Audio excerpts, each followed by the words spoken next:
Kenapa perlunya pakai retainer ni? First kali sebab kita nak maintain shape gigi ataupun kedudukan gigi yang sedia ada setelah pembukaan braces lah.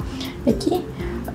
Untuk pemakaian retainer pula, untuk 6 bulan pertama, memang kita akan advise untuk pakai full time. Waktu makan sahaja buka. Selepas 6 bulan, kita akan kurangkan kepada 8 hingga 10 jam. And biasanya kita akan suruh patient pakai pada waktu malam sajalah, waktu tidur. Selepas setahun, baru kita kurangkan lagi. Dalam seminggu tu, pakai waktu malam hanya 3 hingga 5 kali sahaja. Retainer ni kena jaga juga tau. Okay? So biasanya sebelum dan selepas makan, kena pastikan cuci dulu, bagi bersih-bersih.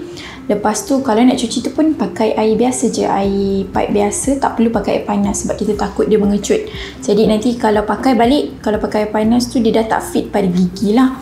Kemudian waktu makan kena pastikan buka. Tak boleh makan dengan menggunakan retainer sebab kita takut dia bocor, senang bocor lah sebab kita gigit-gigit kan.